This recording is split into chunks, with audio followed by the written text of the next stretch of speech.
അത്ര മോഹനമായ ആ കാരുണ്യത്തിന്റെ പൂർണ്ണതയിൽ വിളങ്ങുന്ന ആ ഭഗവാന്റെ രൂപത്തെ അങ്ങോട്ട് കണ്ടപ്പോഴേക്കും അവതരിച്ച സമയത്ത് ബ്രഹ്മാവ് മരീച്യാദികളായ മഹർഷിമാര് സർവരും അവിടെ ഇനി വരാത്തവരില്ല എന്ന് പറയായിരിക്കും.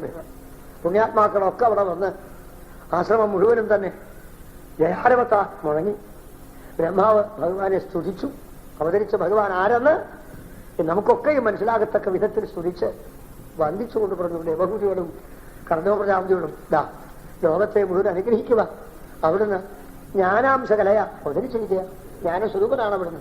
ഇത് അംശാവതാരാണ് ഭഗവാന്റെ. ജ്ഞാനം മുഴുവനും അംശമായി എടുത്ത് രൂപമെടുത്തിരിക്കുക. ദുഷ്ടനിഗ്രഹത്തിനാണ് ഭഗവാൻ സാധാരണ അവതരിക്കാറല്ലേ. ശിഷ്ടപരിപാലനം എന്നൊക്കെ ആണല്ലോ തന്റെ മുദ്രാവാക്യം തന്നെ. യഥായതായി ധർമ്മശക്ലാനിർഭവതി ഭാരത.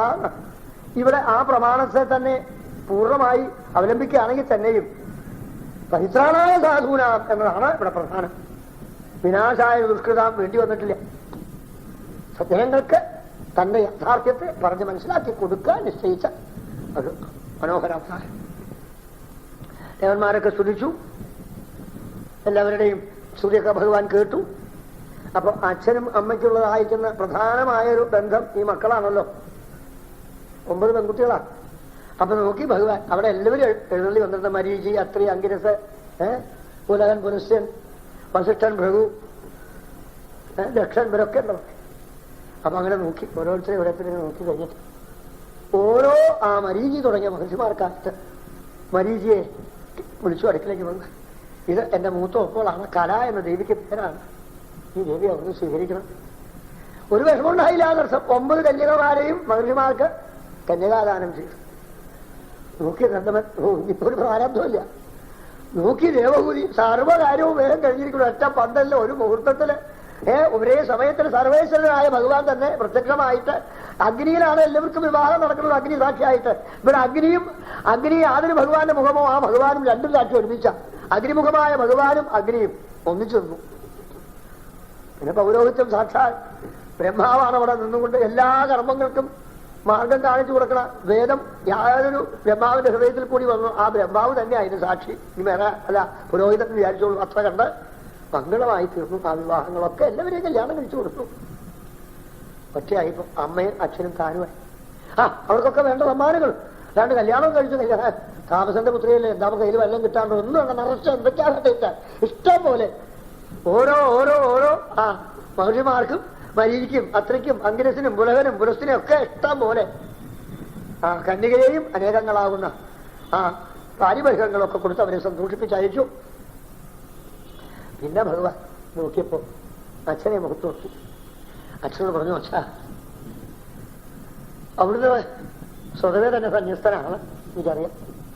പിന്നെ ഞാനിവിടെ വരാനുള്ളതായ സമയം വരെ അവിടുന്ന് ഗൃഹസ്ഥ പദവിയെ അനുഷ്ഠിച്ചു സുഖമായിട്ട് കഴിയുകയും ചെയ്തു. ഇനിയിപ്പോ അവിടേക്ക് വേണമെങ്കിൽ ഇവിടെ തന്നെ ആവാം. അല്ല ആശ്രമം വിട്ട് മറ്റ് ഏതെങ്കിലും ഒരു അന്യദിക്കിൽ ചെന്ന് ആശ്രമം സ്ഥാപിക്കണമെങ്കിൽ അങ്ങനെ ആവാം. എങ്ങനെയാ വേണ്ടിച്ചാവാം. രണ്ടർത്ഥത്തിലും ഈ ആശ്രമം വിട്ട് 4ാമത്തെ ആശ്രമത്തിലേക്ക് പ്രവേശിക്കാം. അത് ആ ആശ്രമം വിട്ട് 4ാമത്തെ ആശ്രമം ഈ കുടഞ്ഞൻ തന്നെ ആയാലും വിരോധമില്ല. അല്ല വേറൊരിക്കലാ വേണ്ടിച്ചാൽ എങ്ങനെയാച്ചാൽ സ്വന്തമായിട്ടാവാറുണ്ട്. നോക്കി അദ്ദേഹം ഈ സന്യാസം ഇന്നിപ്പോ അങ്ങനെ ചിലരൊക്കെ ഉണ്ട്. സന്യാസിച്ചും കൊണ്ട് വീടിന്റെ അങ്ങപ്പുറത്തൊരു കുടിലുണ്ടാക്കിയ സന്യാസമൊന്നും ആവില്ല. എപ്പോഴും അവിടെ വിചാരം കാപ്പി കലായോ ഊട് കലായോ എന്താ വേണ്ടത് ഇതാവും വിചാരം. അദ്ദേഹം പറഞ്ഞു, ഇവിടെ ഇരുന്ന് സന്യസിക്കാൻ അവണ്ടാവില്ല. മറ്റൊരു നിലയ്ക്ക് രണ്ടുമല്ല, ഉദയപ്രശ്നം സന്യാസവും ഗൃഹസ്ഥനും അല്ലാതെ സന്യാസിയല്ല, അങ്ങനെ സന്യാസം. അതുകൊണ്ട് അവിടുത്തെ അനുഗ്രഹത്തോട് ഞാൻ എല്ലാം വിട്ട് പോകാനാണ് ആഗ്രഹിക്കുന്നത്. ഈ ഇവിടെ ഇങ്ങനെ ഇരുന്നാൽ ആരെ അപ്പുറത്തെ ഭാവം എന്താ ചെയ്യാ. ഞങ്ങൾ ഒന്നിച്ചായിരുന്നപ്പോൾ ഒരുമിച്ചായിരുന്നു കൂടെ. ഇപ്പൊ ഇവിടെ വൃക്ഷത്തെ കാലായി അവൾ ഊണ് കഴിച്ചോ നിശ്ചയില്ല ചെന്ന് നോക്കാൻ തുടങ്ങിയായി. അങ്ങനെയുള്ള സന്യാസം നമ്മൾ അധികം കാണാതെ നഷ്ടം. കർണോപത ഒരു സന്യാസം അങ്ങനെയല്ല, പരിപൂർണം ത്യാഗിയെങ്കിൽ ത്യാഗി. അങ്ങനെ അദ്ദേഹത്തിന്റെ കഥ.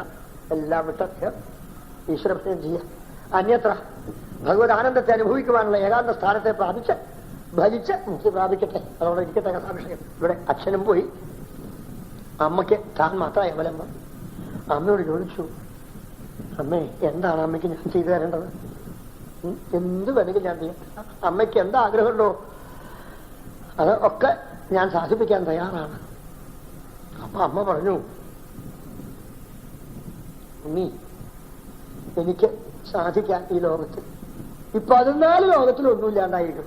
കാരണം അവിടുത്തെ പിതാവ് അത്ര കണ്ട് എന്നെ എല്ലാം മനസ്സിലാക്കി തന്നു കഴിഞ്ഞു. ഈ ലോകവും ഇതിലെ ഭോഗസുഖങ്ങളും ഒപ്പമുള്ളതായിരിക്കുന്നതായ ദുഃഖങ്ങളൊക്കെ ഞാൻ മനസ്സിലാക്കി. എല്ലാം കൂടി കൂട്ടിവാരി നോക്കുമ്പോൾ മനസ്സിലായത് ഈ ലോകത്തിൽ സുഖമല്ല, ദുഃഖമാണ്. എവിടെയും സുഖം സുഖം സുഖം വിചാരിച്ച് ഭ്രമിച്ച് ഒടുക്കം ചെന്ന് വീണതൊക്കെ ദുഃഖക്കൊണ്ടില്ല. എനിക്ക് അത് മാത്രം അദ്ദേഹത്തിനോട് ചോദിക്കാൻ എനിക്ക് തോന്നിയില്ല. പക്ഷേ അങ്ങ് പുത്രരൂപത്തിൽ വന്നിരിക്കുന്ന ആരാണെന്ന് എനിക്ക് മനസ്സിലായി കഴിഞ്ഞു. അങ്ങയോട് തന്നെ ഞാൻ ചോദിക്കട്ടെ, ഈ സുഖത്തെയും ദുഃഖത്തെയും മാറ്റി നിർത്താൻ സാധിക്കയില്ലേ? എന്താണ് ഈ ദുഃഖം ഇങ്ങനെ ഓരോരുത്തർ അനുഭവിക്കാൻ കാരണം? ഈ ദുഃഖത്തിൽ നിന്ന് വിമുക്തിക്കുള്ള മാർഗമുണ്ടെങ്കിൽ അത് അങ്ങയല്ലാതെ പറഞ്ഞു തരാൻ മറ്റാരാണുള്ളത്? അതുകൊണ്ട് എന്റെ മനസ്സിലെ സംശയത്തെ തീർത്ത് എന്നെ അനുഗ്രഹിക്കണം. ഇത് മാത്രമേ എനിക്ക് അങ്ങ് ചെയ്തു തരേണ്ടതുള്ളൂ. മറ്റൊക്കെ അനുഭവിച്ചു കഴിഞ്ഞു. അപ്പൊ ഭഗവാൻ പറഞ്ഞു, അമ്മയെപ്പോലെ ബുദ്ധിമതിയായിരിക്കുന്ന ഒരു സ്ത്രീരത്നത്തെ ലോകത്തിൽ കാണില്ല. പ്രപഞ്ചത്തിന്റെ അന്തസത്ത മനസ്സിലാക്കിയ അമ്മ. സുഖവും ദുഃഖവും മിശ്രിതം എന്ന് മനസ്സിലായില്ലേ? കാപ്പുടിക്കാൻ ചെല്ലുമ്പോൾ ഒരു മിക്സർ കൊണ്ടുവരുന്ന പോലെ തന്നെ അത്ര ഈ സുഖം ദുഃഖേ. അത് വല്ലതും ചേർന്നതാ എന്ന പോലെ ഇതുവേ തന്നെ സുഖം ദുഃഖം മിശ്രിതം. ഇത് കിടന്നങ്ങനെ കളിക്കുക. ഇന്ന് ഒരാൾക്ക് സുഖമുള്ളതിൽ മറ്റൊരാൾക്ക് ദുഃഖമാണേലും അവിടെ ആവശ്യമാണ്. എന്നാൽ എല്ലാവർക്കും ഒരുപോലെ സുഖം അങ്ങനെയില്ല. ഒരാൾ പറയാം എനിക്ക് ധനം ഉണ്ടായിരുന്നില്ല, അപ്പൊ ധനം കിട്ടിയപ്പോ സുഖമായോ? അയാൾക്കിപ്പോ ധനം കിട്ടിയപ്പോൾ ആ സുഖം തെറ്റിദ്ധരിച്ച്. മറ്റേ ആൾക്ക് ധനം അധികം കൊണ്ടാ ദുഃഖം പോലെ. കള്ളന്മാരുടെ വരവ്, കള്ള ചുറ്റി പിടിക്കാനുള്ളതായിരിക്കുന്ന പ്രേരകന്മാരായിരിക്കുന്ന ഏജൻസിന്റെ വരവ്. ഈ നിവൃത്തിയില്ല. വീട്ടിൽ ഒരു നേരമെങ്കിലും മിണ്ടാണ്ടിരിക്കുമ്പോഴേക്കും ബെല്ലടിക്കുക. ഇപ്പൊ ബെല്ലുണ്ടല്ലോ, കിടുകിടുകിടും. അത് കഴിയുമ്പോഴേക്കും അത് അയാളോട് വർത്താനം പറഞ്ഞ് കഴിയുമ്പോൾ ഇങ്ങോട്ട് വേറെ ആളുകളിലേക്ക് കിടുകിടും. ഇത് ഈ ചുറ്റി പിടിക്കാൻ, മറ്റത് ആ ബാങ്കിലേക്ക് പലിശ കൂടുതൽ കിട്ടാൻ, ഇത് അവിടെയുള്ള വസ്തുവിനെ കേട് വന്നത് അറിയിക്കാൻ, മറ്റൊരു കാര്യസ്ഥന് പ്രത്യേകിച്ചുള്ള കാര്യങ്ങൾ അറിയാൻ. ഇങ്ങനെ തുടങ്ങിയിട്ട് ധനം അധികം ആൾക്ക് തലവേദന. ധനമില്ലാത്തവര് ധനം ഉണ്ടാകാനാണ്. അപ്പൊ സുഖം ഒരു ദിക്കിലും ഒരാൾക്കും സുഖം ഈ വസ്തു കൊണ്ട് പൂർണ്ണമായി എന്ന് വരുന്നില്ല. സുഖം എന്ന് ഇയാൾ വിചാരിക്കുന്ന ആൾക്ക് അയാൾക്ക് അതുകൊണ്ട് ദുഃഖമാണ്. ഇങ്ങനെ കാണുന്നത്. ഇത് മനസ്സിലാക്കാൻ സാധിച്ചില്ലേ? ജീവിതത്തില് 100,000 ജന്മം വന്നാൽ ഇത് മനസ്സിലാക്കാത്തവരധികവും. എന്നാലും വിട്ടലെ പുള്ളിനെ പോലെ സുഖാണ് സുഖാണ്. സുഖം ദുഃഖം അനുഭവിക്കുന്നുണ്ടെങ്കിൽ സുഖം മഞ്ഞതേ ചോദിച്ചാലേ എന്നാ പറയാം, എന്താ വിശേഷമൊന്നുമില്ല, കണ്ടിട്ട് പ്രശ്നമായി വിശേഷമൊന്നുമില്ലോ, ഈ വിശേഷമൊന്നുമില്ല, സുഖം തന്നെ സുഖം തന്നെ. എവിടെയാ സുഖം കേൾക്കാവോ? പറയാക്കില്ല. കാണുമ്പോളേ ഇപ്പൊ 4 ഇവിടുന്ന് പുറപ്പെട്ടു. ഞാൻ പോയി ഇവിടെ 2 ആഴ്ച 3 ആഴ്ച കഴിഞ്ഞ് എറണാകുളത്തോ അല്ലെങ്കിൽ തൃശ്ശൂരോ വെച്ച് കാണാണ്. നിങ്ങൾ ആരെങ്കിലും എന്നെ കാണുമ്പോ കാണുമ്പോൾ വിശേഷമൊന്നുമില്ല, സുഖം തന്നെയല്ലേ? സുഖം തന്നെ. നിങ്ങൾക്കും അസുഖം തന്നെ. 2 കൂട്ടരും സുഖമൊന്നുമില്ല. പക്ഷേ എന്നെ വെറുതെ പറയണേ സുഖമൊന്നും അല്ല, ദുഃഖമാണ്, എനിക്ക് എന്റെ പ്രാരംഭമുണ്ട്, ആവശ്യമുണ്ട്, അത് പറയില്ല. സുഖം തന്നെ. സുഖമില്ല വാസന വെറുതെ സുഖം തന്നെ 2 അക്ഷരം കൊണ്ട് ഒപ്പിക്കാം. സുഖമില്ല. ശരിക്കും പറയുകയാണെങ്കിൽ സുഖവും ദുഃഖവും മനസ്സിലെ സങ്കല്പമാണമ്മേ. ഈ സുഖദുഃഖ സങ്കല്പം ചെയ്യുന്ന ഈ മനസ്സാണ് ആദ്യം അടങ്ങേണ്ടത്. അടങ്ങിയാൽ സുഖവുമില്ല ദുഃഖവുമില്ല. അപ്പൊ പരമസുഖമായി. പറയാൻ കഴിഞ്ഞു. അത് പറ്റുമോ എന്ന് ചോദിച്ചാൽ പറ്റും. എങ്ങനെ പറ്റും? ഈ മതിരിഹ ഗുണസക്രാബന്ധകൾ സ്വസക്രാപമൃതകൾ ഉപരുന്നേ ഭക്തിയോഗസ്തു സക്തി മഹദനുഗമലഭ്യ ഭക്തിരേവ പ്രസാധ്യ കപിലതനുരിനിത്വം ദേവകൂത്യഹീനകാരി. അമ്മേ, മനസ്സാണ് പുത്രനെയും ഭാര്യയെയും പുത്രിയെയും സുഹൃത്തിനെയും തിരിച്ചറിയാനുള്ളതായിരിക്കുന്ന ഒരു പ്രത്യേകത ഈ മനസ്സിനേ ഉള്ളൂ. അല്ലെങ്കിൽ എല്ലാം പഞ്ചഭൂത ശരീരം തന്നെ. പുത്രന്റെ ശരീരവും പുത്രിയുടെ ശരീരവും ഭാര്യയുടെ ശരീരവും ബന്ധുക്കളുടെ ശരീരവും മറ്റു സ്ത്രീകളുടെ ശരീരവും ബന്ധു ശരീരവും ഇതൊക്കെ പഞ്ചഭൂതാത്മകമാണ്. അതിന് രൂപവൈചിത്രത ഉണ്ടെന്നല്ലാണ്ട് വേറെ യാതൊന്നും വ്യത്യാസമില്ല. പക്ഷെ തിരിച്ചറിയണു, ഇത് എന്റെ മകൻ, ഇതെന്റെ മകൾ, ഇത് മകളുടെ മകൻ, ഇത് ഭർത്താവ്, ഇത് ഭാര്യ, ഇത് ഭാര്യയുടെ സഹോദരൻ, ഇത് ഭാര്യയുടെ സഹോദരി. ഇങ്ങനെ തിരിച്ചറിയുന്നില്ലേ? ഇതൊക്കെ മനസ്സല്ലേ? അപ്പൊ മനസ്സാണ് നിദാനം എല്ലാ കാര്യങ്ങളെ കുറിച്ച് അറിയാനായിട്ട്. ആ മനസ്സാണ് വാസ്തവത്തിൽ സുഖം സുഖം എന്ന് സങ്കല്പിക്കുക. ആ സങ്കല്പമാണ് വാസ്തവത്തിൽ സുഖദുഃഖത്തിന്റെ ബീജം. ആ സങ്കല്പത്തെ മാറ്റാൻ അത്ര എളുപ്പം പറ്റില്ല. ആ സങ്കല്പത്തെ മാറ്റാൻ പറ്റിയ എങ്ങനെ മാറ്റാൻ പറ്റും? അഹമ്മമാഭിമാനോദ്ധൈ കാമലോഭാദിർമലൈ വീതം യഥാമന ശുദ്ധം അസുഖം അസുഖം സമം. അങ്ങനെയാണ് പിന്നെ വരിക. കാമം എന്നുള്ളതായിരിക്കുന്ന ഒരു വികാരം കൊണ്ടും ആഗ്രഹങ്ങൾ, അത് സാധിക്കണം, ഇത് സാധിക്കണം, അതിന് ഇന്നത് ചെയ്യണം, ഇന്നത് ചെയ്യാൻ പറ്റൂ, ഇന്നത് നമുക്ക് വിപരീതമാണ്, ആ വിപരീതത്തെ മാറ്റണം. ഇങ്ങനെ കാമം എന്ന ബീജം എപ്പോൾ മനസ്സിലുണ്ടോ അപ്പോൾ അതോടുകൂടി കാമ ലോഭ മത മാത്സര്യം തുടങ്ങാൻ. മാത്രമല്ല ആ മനോനിലയിലാണ് എന്റേത്, ഇത് നിന്റേത്, ഇത് ഞാന്, ഇത് അവൻ, ഇത് ഇവൻ, ഇങ്ങനെ തുടങ്ങിയിട്ടുള്ള ഭാവങ്ങളൊക്കെ ഈ മനസ്സിന്റെ കൽപ്പന.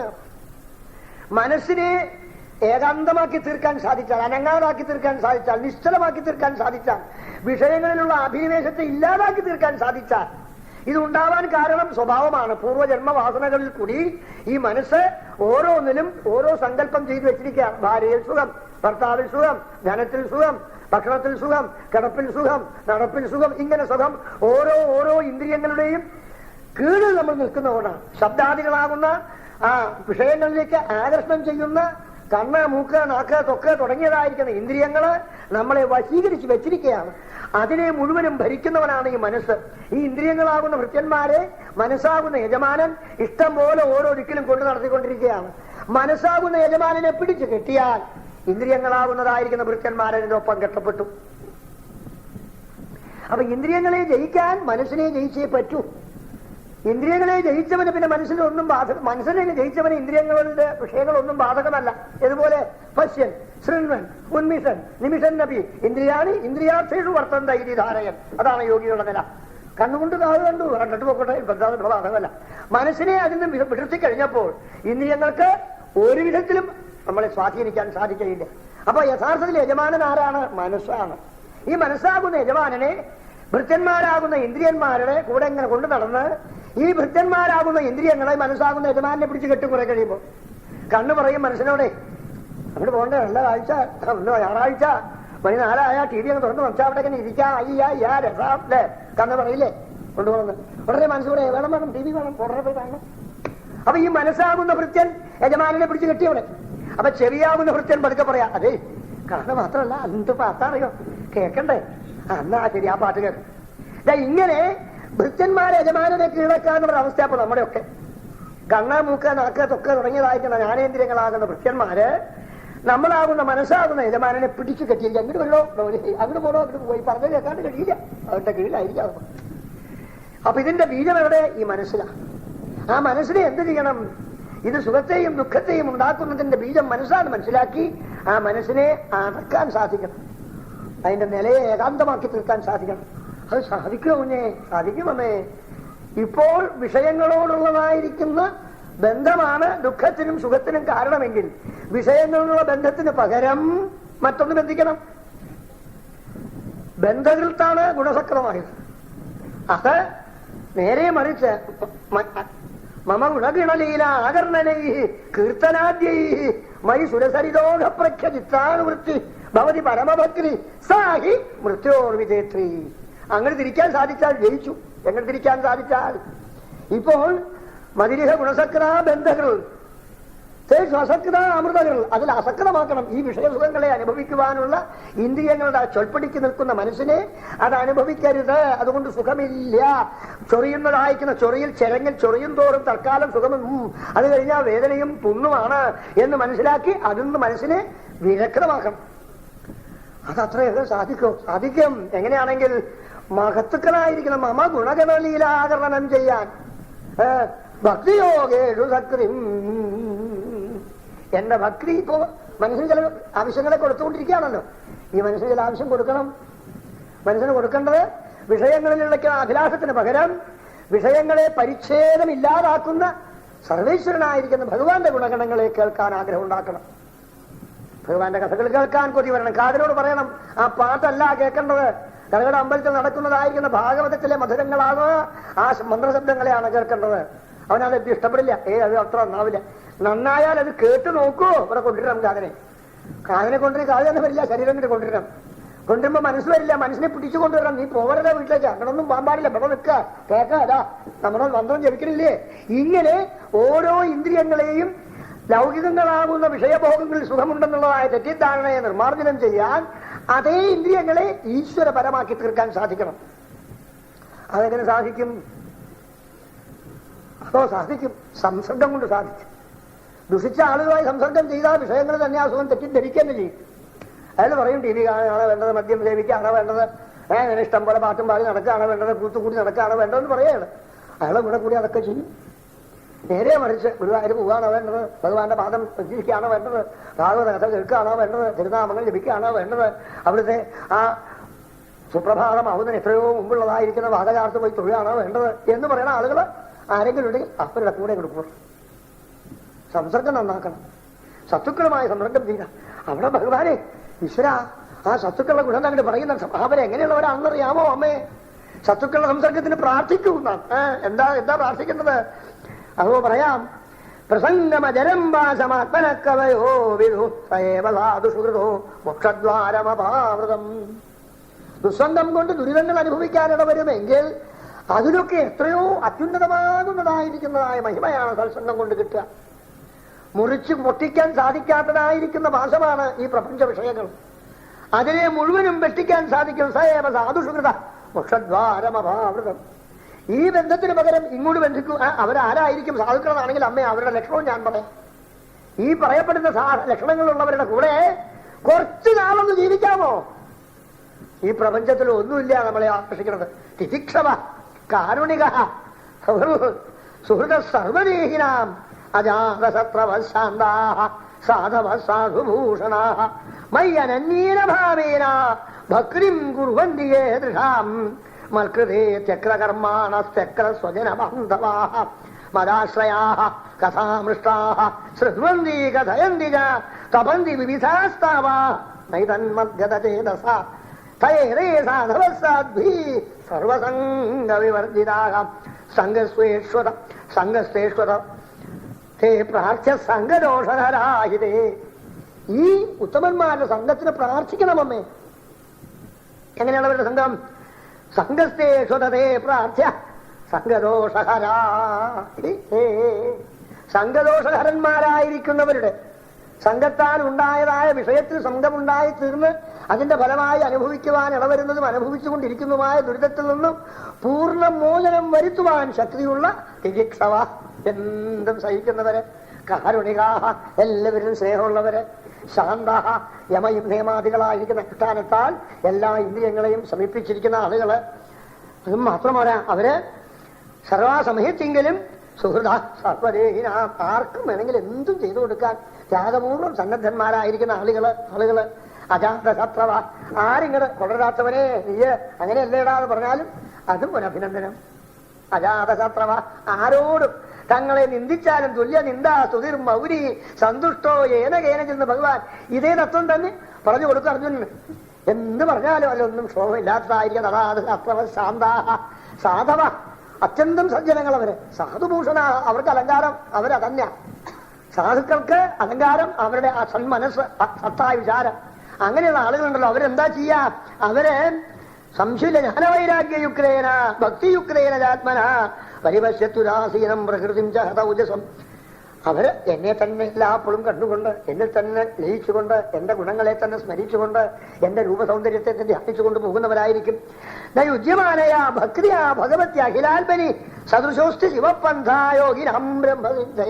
അമ്മയെ ചുരുക്കം പറഞ്ഞാൽ, ഈ മനസ്സിനെ ജയിക്കുവാൻ എന്റെ ഭക്തിയോഗത്തിന് സമാനമായി മറ്റൊന്നും ഇല്ല എന്ന് ആദ്യം അങ്ങോട്ട് പറയട്ടെ. അതാണ് ഭഗവാൻ ഭക്തി യോഗം, ജ്ഞാനയോഗ, സാഖ്യം എന്ന പേരിൽ അറിയപ്പെട്ട ജ്ഞാനയോഗം, അഷ്ടാംഗയോഗം, ഇത് മൂന്നും അമ്മയ്ക്ക് ഉപദേശിക്കും. എങ്കിലും ആദ്യന്ത മധ്യത്തിൽ എടുത്തെടുത്ത് പറയും, എന്റെ ഭക്തി തന്നെയാണ് ഇതിനെയൊക്കെയും സാധിപ്പിക്കുക. എന്റെ ഭക്തി വന്നാൽ സാഖ്യവും വരും, അഷ്ടാംഗയോഗവും വരും. അഷ്ടാംഗയോഗം വന്നാലും എന്റെ ഭക്തി വന്നില്ലെങ്കിൽ കാണാൻ പോകില്ല. ജ്ഞാനം ശരിക്കും ഉറയ്ക്കണമെങ്കിൽ എന്റെ ഭക്തി വന്നേ ആവും, അല്ലെങ്കിൽ ഉറക്കില്ല, ജ്ഞാനം ശിഥിലമായി തീരും. ഞാൻ ഭഗവാനാണെന്നൊക്കെ പറയും, പക്ഷെ അത് ഉറയ്ക്കണ്ടേ. ആ ഭഗവാനിൽ ഭക്തി വരുമ്പോഴേ എല്ലാം ഭഗവാനാണെന്നുള്ള ഉറപ്പ് വന്നോളൂ. അതുകൊണ്ട് എന്റെ ഭക്തിയാകുന്ന മാർഗത്തെ അവലംബിച്ചോളൂ, എന്റെ ഭക്തന്മാരുമായുള്ള സംസർഗത്തിന് പ്രാർത്ഥിച്ചോളൂ. അതോടുകൂടിയിട്ട് സുഖവും ദുഃഖവും നിറഞ്ഞിരിക്കുന്ന ഈ പ്രപഞ്ചത്തെ കുറിച്ചുള്ള മനസ്സ് തന്നെത്താനെ അടങ്ങിക്കൊള്ളും എന്ന് ആദ്യം പറഞ്ഞ് കേൾപ്പിക്കും. പിന്നെയാണ് സാഖ്യയോഗം. അവിടുത്തെ അവതാരം തന്നെ അതിനാണ് സാഖ്യജ്ഞ. അതാണ് സാഖ്യത എടുത്ത് തിട്ടപ്പെടുത്തി പറയാൻ പോവാ. ഈ പ്രപഞ്ചം 24 വസ്തുക്കളുടെ ഒരു സംഘാതമാണ്. അതിൽ ചൈതന്യനായ താനാണ് ഈ സംഘാതത്തെ ഒക്കെയും പ്രവർത്തിപ്പിക്കുന്നത്. 24 ചേർന്ന ഒരു സംഘം. അത് ഏതൊക്കെയാണ് എന്നാണെങ്കിൽ, ആദ്യം തന്നെ ഇതൊന്നായിരുന്നു. ഈ അനേകമായിട്ട് കാലം, കർമ്മം, ഇത് രണ്ടിന്റെയും പരിണാമത്തിൽ കൂടിയാണ് ഇത് അനേകങ്ങളായി 24 വരുന്നത്. ആദ്യം ഇതിന് പേര് മഹത്തത്വം. ഒന്നും പറയാനാവില്ല. അത് അതിനെ മഹത്വമുള്ള പദം കൊണ്ട് വ്യാഖ്യാനിക്കാൻ പറ്റുള്ളൂ. അത് ഒരു അത്ഭുത ദിവ്യ ശക്തിയാണ് ഭഗവാൻ. അതിന്റെ രൂപഭാവം പോലും നമുക്ക് ഊഹിക്കാൻ പറ്റില്ല. അത് പിന്നീട് ആ കാലമാണ് അതിനെ പ്രക്രിയയിൽ കൂടി ഇനി കർമ്മത്തിൽ കൂടിയിട്ട് അതിനെ രൂപാന്തരപ്പെടുത്തുന്നത്. അതാണ് പരിണാമം. ആ പരിണാമം എങ്ങനെയാണ് ഉണ്ടാവുന്നത്? ഒരു നെൽമണി നമ്മൾ മണ്ണിലിട്ടാൽ അത് മുളയ്ക്കില്ല. മഴ വരിക അല്ലെങ്കിൽ വെള്ളം തൊടുകയോ ചെയ്താൽ മുളയ്ക്കേ. അത് അഹന്തത്വം എന്നതിന് പേര്. ആ അഹന്തത്വമാണ് മൂന്നായിട്ട്. മഹത്തത്വം എന്നുള്ളത് അഹം 3 വിധങ്ങളാകുന്ന അഹന്തത്വങ്ങളായിട്ട് പിരിയാണ്. രാജസാഹം, താമസാഹം തത്വം, രാജസാഹം തത്വം, സാത്വികാഹം തത്വം. ഈ 3 തത്വങ്ങളും സാത്വികം എന്നുള്ള അഹന്തത്വമാണ് ജ്ഞാനേന്ദ്രിയങ്ങൾ 5. അതിന്റെ രൂപമാണ് ഈ കണ്ണ്, നാക്ക്, ത്വക്ക് ഇതൊക്കെ സാത്വികമായിരിക്കുന്നതായ അഹന്തത്വത്തിൽ ഭവിച്ചതാണ്. അതെങ്ങനെയാ സത്വമാർന്ന അഹന്തത്വം രൂപാന്തരപ്പെട്ടു? ആദ്യം നോക്കുക. ആ 3ആയി തീർന്നതിൽ നിന്ന് ക്രമത്തിൽ താമസം എന്ന അഹന്തത്വത്തിന് ആണ് അതിന് അടിസ്ഥാനം. താമസത്തിലാണ് ഇനി രാജസവും സാത്വികവും പ്രകാശിക്കാൻ പോകുന്നത്. താമസമാണ് അതിന്റെ ഏറ്റവും അടിസ്ഥാനമായ വസ്തു. സ്ലേറ്റിലാണ് അക്ഷരം എഴുതുന്നത്, സ്ലേറ്റിലേക്ക് എഴുതാൻ പറ്റില്ല എന്ന പോലുള്ള സ്ലേറ്റാണ് ഈ താമസാഹങ്കാരം. ഈ താമസാഹങ്കാരത്തിൽ നിന്നാണ് 5 ഭൂതങ്ങൾ ഉണ്ടാവുക. ഭൂമി, ജലം, വായു, ഭൂമി, ജലം, അഗ്നി, വായു, ആകാശം. അഥവാ ആകാശം, വായു, അഗ്നി, ജലം, ഭൂമി, ഇങ്ങനെ 5 ഭൂതങ്ങളാണ്. അത് താമസാഹങ്കാരത്തിൽ നിന്നും ഉദ്ഭവിച്ചതായിരിക്കുന്ന വസ്തുക്കളാണ്. ആദ്യം താമസാഹങ്കാരം ശബ്ദാത്മകമായിട്ടുള്ള ആകാശത്തെയാണ് ഉദ്ഭവിപ്പിച്ചത്. ശബ്ദമാണ് അതിന്റെ പ്രത്യേക ഗുണം. അങ്ങനെ ഓരോന്നിനെയും മറ്റൊന്നിൽ നിന്ന് വ്യതിരിക്തമായി അറിയുന്നതിന്റെ ഗുണത്തിന് പേര് തന്മാത്ര എന്നാണ്. അപ്പൊ ആകാശം ശബ്ദ തന്മാത്രയോടുകൂടി ആദ്യം ഉദ്ഭവിച്ചു. ശബ്ദാദ്വ്യോ വിഭോ സ്പരിശന്തോ മാരുത തസ്മദ്രൂപമഹോ അഥ എന്ന് പറഞ്ഞ് കരിപ്പാട് നാരായണത്തിൽ വളരെ മനോഹരമായിട്ട് ഈ സാങ്കേതികത്തെ പറയുണ്ടായിട്ടുണ്ട്. അപ്പൊ ആദ്യം ശബ്ദാത്മകമാകുന്ന ആകാശം അതുണ്ടായ ഉടനെ ഉണ്ടായില്ല. മറ്റേയാള് കാലമാണ് അതിനും പ്രമാണം. ഞാൻ പറഞ്ഞില്ലേ, നെന്മണിയിൽ വെള്ളം തൊട്ടതുകൂടി ഉടനെ കുതിർന്നില്ല. ക്രമത്തിൽ ക്രമത്തിൽ ക്രമത്തിൽ നിമിഷം നിമിഷം നിമിഷം കൊണ്ട് അത് കുതിർന്ന് അതിന് നാമ്പ് വരിക എന്ന പോലെ ആദ്യമുണ്ടായിരിക്കുന്ന ആകാശം കുറേയധികം നാളുള്ളതായ പരിണാമദശയിലേക്ക് എത്തിയപ്പോൾ അതിൽ നിന്ന് ഉരുത്തിരിയുന്നു രണ്ടാമത്തെ ഭൂതം. ഭൂതം ഉദ്ഭവിക്കുന്നത് അർത്ഥം. അതാണ് രണ്ടാമത്തത് വായു. ശബ്ദ സ്പരിശാത്മകം. അതിന് 2 പ്രത്യേക ഗുണം. പിന്നെ അതുപോലെ തന്നെ അതും കാലപരിണാമത്തിൽ കൂടി ക്രമത്തിൽ ശബ്ദസ്പരിശ രൂപാത്മകം. ശബ്ദമുണ്ട്, സ്പരിശമുണ്ട് വായുവിന്. ശബ്ദവും സ്പരിശവും രൂപവും ഉണ്ട് അഗ്നിക്ക്. പക്ഷെ കാഷ്ടദൃശം ആ രൂപം, അവിടെ ഒതുങ്ങിയിരിക്കുക ആ രൂപം. എപ്പോൾ ഏതൊരു കാഷ്ടം എങ്ങനെയോ അതിനനുസരിച്ച് അത് രൂപത്തെ പ്രകാശിപ്പിക്കുന്നു. അതിനകത്തുണ്ട് രൂപം. പക്ഷെ അത് പ്രകാശിക്കണമെങ്കിൽ അതിനെ ഉത്തേജനം ചെയ്യാനുള്ളതായിരിക്കുന്ന ശക്തിയിൽ വന്നു കഴിയുമ്പോൾ അത് പ്രകാശിക്കുകയും അപ്പൊ രൂപം കാണാം. വൃത്താകൃതിയിൽ നമ്മൾ കുറെ വിറക് കുറ്റി കത്തിച്ചാൽ വൃത്താകൃതിയിലാവും അഗ്നി ഇങ്ങനെ കാണാം. ഒരു അലാപചക്രം എടുത്ത് ഇങ്ങനെ കത്തിച്ചൊരു കുറ്റി എങ്ങനെ എടുത്തു കഴിഞ്ഞാൽ വട്ടത്തിലാവും അഗ്നി കാണാം. ഇങ്ങനെ അഗ്നിക്ക് രൂപം കാണാൻ സാധിക്കും. അത് കാഷ്ടദൃശമായിരിക്കുന്നു മാത്രം, കാഷ്ടത്തോട് ബന്ധിച്ചായിരിക്കും. അത് അതിൽ ഒതുങ്ങി നിൽക്കുകയുമായിരിക്കും. അങ്ങനെ 3ാമത്. അപ്പൊ ശബ്ദസ്പരിശ രൂപം. 4ാമതുണ്ടായ അതിന്റെയും പരിണാമദശയിൽ ശബ്ദസ്പരിശ രൂപ രസാത്മകമാകുന്നതായ ജലം. രസമാണ് അതിന്റെ പ്രത്യേക രസം. പക്ഷെ അതിന്റെ പ്രത്യേക തന്മാത്ര, അതിന്റെ പ്രത്യേക വ്യതിരിക്തമായി മറ്റൊന്നിൽ നിന്നും തന്നെ മാറ്റി കാണിക്കുന്നത് ജലാംശത്തിൽ രസമാണ്. പക്ഷെ അതിൽ മറ്റു 3 ഉണ്ട്. ആകാശത്തിന്റെ ശബ്ദമുണ്ട്, വായുവിന്റെ സ്പരിശമുണ്ട്, അഗ്നിയുടെ രൂപവും അതിനകത്തുണ്ട്. 5ാമതുണ്ടായി ശബ്ദ സ്പരിശ രൂപ രസ ഗന്ധാത്മകമാകുന്ന ഭൂമി. ഇങ്ങനെ 5 ഭൂതങ്ങൾ ഉണ്ടായതിന് പേര് പഞ്ചഭൂതങ്ങൾ എന്ന്. ഈ പഞ്ചഭൂതങ്ങളുടെയും തന്മാത്രകളും അവയുടെ ആ പഞ്ചഭൂതങ്ങളും ചേർന്നാൽ 5 5 10. അപ്പൊ ആദ്യത്തേത് 1 3ആയി. ആ 3 ഇപ്പോ 10ആയി മാറിക്കഴിഞ്ഞു. അപ്പൊ 2 കൂടി കൂട്ടുമ്പോ 13ആയി. ഇനി ആയില്ലേ? അതുകൊണ്ട് ഇനി ഈ 5 ഭൂതങ്ങളുടെയും ഗുണവിശേഷങ്ങൾക്കനുസരിച്ച് അവയെ പ്രവൃത്തി പദ്ധതിയിൽ എത്തിക്കാനായിക്കൊണ്ട് 5 കർമ്മേന്ദ്രിയങ്ങളുണ്ടായി, 5 ജ്ഞാനേന്ദ്രിയങ്ങളുണ്ടായി. കണ്ണ്, മൂക്ക്, നാക്ക്, തൊക്കെ തുടങ്ങിയ ജ്ഞാനേന്ദ്രിയങ്ങളും കരം, പാദം, പാണി, പാണി, പാദം, പായു, ഉപസ്ഥം, ഇങ്ങനെ 5 കർമ്മേന്ദ്രിയങ്ങൾ. അങ്ങനെ 5 കർമ്മേന്ദ്രിയങ്ങള്, 5 ജ്ഞാനേന്ദ്രിയങ്ങള്, 5 തന്മാത്രകള്, 5 ഭൂതങ്ങള്, 20. ത്രിഗുണങ്ങൾ 3, 23. ഇവയ്ക്ക് മുഴുവൻ തന്നെ പ്രധാനമായും ആദ്യമുണ്ടായ മഹത്ത് 24. ഈ 24ഉം പ്രവർത്തനരഹിതമല്ല, ജഡമാണ്. ഫാനുണ്ട്, ഇവിടെ ശബ്ദം ഉണ്ടാക്കുന്നതായ മൈക്കുണ്ട്, ഇവിടെ ലൈറ്റ് ഉണ്ടാക്കുന്നതായിരിക്കുന്ന ബൾബുണ്ട്, ഇതൊക്കെ ഉണ്ട്. പക്ഷെ ഒരു സാധനമില്ല. പിന്നെ എല്ലാം സ്റ്റോപ്പാ. കറന്റ് നോ, കട്ടാണ്, കഴിഞ്ഞില്ലേ. മൈക്കും വെറുതെ ഇരിക്കും, വിളക്ക് മൂടിയില്ലാണ്ട് കത്തില്ല, വിളക്കും കത്തില്ല, ഫാനും വർക്കിയില്ല, നമ്മുടെ മൈക്കും വർക്കിയില്ല. Current cut. ആ കറണ്ടാണ് ഈശ്വരൻ. ഈ പ്രകൃതിയിലുള്ളതായിരിക്കുന്ന 24നെയും പ്രവർത്തിപ്പിക്കുന്ന ശക്തിയാണ് ഈശ്വര ശക്തി, പുരുഷൻ. ഇനി ഇതിനെ മറ്റൊരു രൂപത്തിലും പറയാറുണ്ട്. ഈ 20നെയും പുറമേ മഹത്തത്വത്തിൽ നിന്നുണ്ടായതായിരിക്കുന്ന ത്രിഗുണങ്ങളായ അഹംതത്വങ്ങൾ 3നെയും ഒന്നിച്ചു ചേർത്ത് മനസ്സ്, ചിത്തം, ബുദ്ധി, അഹങ്കാരം, മനസ്സ് ഇങ്ങനെ 4ആയിട്ട് അതിനെ വർണ്ണിക്കാറുണ്ട് സാഖ്യശാസ്ത്രത്തില്. മനസ്സ് സങ്കല്പ വികല്പാത്മകമാണ്. അത് ഈ ഒന്നിന്റെ ഒരെണ്ണത്തിന്റെ പ്രത്യേക ഷെയ്ഡ്സ് ആണെന്നർത്ഥം. മനസ്സ് ഷെയ്ഡിയാണ്. അതിന്റെ ഒരു ഷെയ്ഡ് എന്താണെന്നറിയോ? ഒരു ഭാഗത്ത് അതിന്റെ ഫേസ് എങ്ങനെ ഇരിക്കും? സങ്കല്പ വികല്പാത്മക. എന്ത് വേണമെങ്കിൽ സ്വീകരിക്കരുത്. ഒരു വീട്ടിലെ 4 മുറിയിലെ പോലെയാ. ആദ്യത്തെ മുറിയിൽ ആർക്കും വന്ന് കയറിയിരിക്കാം. അവിടെ കുറെ കസേരയുണ്ട്, കുറെ പത്രങ്ങളൊക്കെ ഉണ്ട്. അവിടെ A to Z വരെയുള്ള ആൾക്ക് കയറി അവിടെ ഇരിക്കാം. ആരും ചോദിക്കില്ല, ആരാ എന്താന്ന് ചോദിക്കില്ല. അവിടെ ഇരുന്നോളാൻ പറയും. അവിടെ ഇരുന്നോളൂ, വിരോധമില്ല. പക്ഷെ ഉടമസ്ഥനെ കാണാൻ കുറെ സമയമുണ്ട്. ആ കയറിയിരിക്കുന്ന ആളുകളെ ആരെയാണ് അകത്തേക്ക് വിളിക്കേണ്ടതെന്ന് നോക്കാൻ ഒരു ദാസനുണ്ട് അവിടെ. അയാൾ വന്ന് നോക്കും. ആരൊക്കെയാ? യജമാൻ ഇയാളും വരുന്നു പറഞ്ഞിട്ടുണ്ട്, അയാളും വരുന്നു പറഞ്ഞിട്ടില്ല, നിങ്ങൾ ഇങ്ങോട്ട് വരൂ എന്ന് പറഞ്ഞ് അടുത്തതാണ്. ഇപ്പൊ ഇത് എല്ലാവർക്കും ഇരിക്കാനുള്ളതായിരിക്കുന്ന പബ്ലിക് റൂം. അടുത്തത് സ്പെഷ്യൽ വിസിറ്റേഴ്സ് ഉള്ള റൂം, 2ാമത്തെ മുറി. അതുകൊണ്ട് ആയില്ല. അവിടെ 4-5 ആൾ ഇരിക്കുമ്പോഴാവും 3ാമത്തെ മുറിയും. ആ സ്പെഷ്യൽ വിസിറ്റേഴ്സിനെ വിളിച്ചതിൽ പ്രിഫറൻസ് ഉണ്ട് ചിലർക്ക്. ആദ്യം കാണേണ്ട ആള്, 2ാമത് കാണേണ്ട ആള്, 3ാമത് കാണേണ്ട ആള്, അങ്ങനെയുള്ള ആളുണ്ട് ക്യൂ അവിടെ ഇരിക്കുന്നത്. അതിൽ ആദ്യം കാണേണ്ട ആളെ ഉടമസ്ഥൻ അങ്ങനെ പ്രതിപ്പെട്ട അതിൽ വിളിച്ചുകൊണ്ടിരുന്നു. ആദ്യം കാണേണ്ട ആളെ ഒരാളെങ്കിലും വിളിച്ചു. അതൊരു 3ാമത്തെ മുറിയാണ്. അവിടെ ചെന്നാലും കുറച്ചേരം ഇരിക്കേണ്ടി വരും. ഉടമസ്ഥൻ വന്നില്ല. ഉടമസ്ഥൻ അതിന്റെ അങ്ങേപ്പുറത്തെ മുറിയിൽ ഏകാന്തമായിട്ട് ഇരിക്കുകയാണ്. അപ്പൊ ഉടമസ്ഥൻ വിളിക്കാൻ പറഞ്ഞ ആൾ വന്നു കഴിഞ്ഞാൽ ആ വിളിച്ച ഭൃത്യൻ എല്ലാം വിളിക്കാൻ അടിക്കും. വരെ അയാളെ ആവശ്യമുള്ള ആളെ വിളിച്ച് അങ്ങോട്ട് കൊണ്ടുപോയി. അത് 4ാമത്തെ മുറിയാണ്. ഇതുപോലെയാണ് മനസ്സ് എല്ലാവർക്കും വന്ന് കയറിയിരിക്കാം. ബുദ്ധി അതിലെ വേണ്ടതിനെ മാത്രം തിരിച്ചെടുത്ത് 2ാമത്തെ മുറിയിലേക്ക് കൊണ്ടുപോരാ. ഇത് വേണം, ഇത് വേണ്ട. സ്വീകരിക്കലും നിരാകരിക്കലും ബുദ്ധിയുടെ സ്വഭാവമാണ്. മനസ്സ് കണ്ടതൊക്കെ ചെയ്താൽ ചിലപ്പോൾ തല്ലുകൊണ്ടിട്ട് പോണ്ടി വരും. ആരായാലും മനസ്സിലിങ്ങനെ കാണാതൊക്കെ ഇവിടുത്തെ പണമൊക്കെ എനിക്ക് വിട്ടാൽ തരക്കില്ലായിരുന്നു, അല്ലെങ്കിൽ എനിക്ക് ഇവിടെയുള്ള കാര്യങ്ങൾ എന്തൊക്കെ സഹായിച്ചാൽ കൊള്ളാൻ വിചാരിച്ചിട്ട് അതാരെങ്കിലും പ്രവർത്തിക്കാൻ പുറത്താ പുറമെ പാളെപ്പൊടി വെക്കേണ്ടി വരും ചിലപ്പോൾ. അപ്പൊ മനസ്സിൽ എന്തും തോന്നും. അവരിഷ്ടം പോലെ കയറിയിരിക്കും അവിടെ.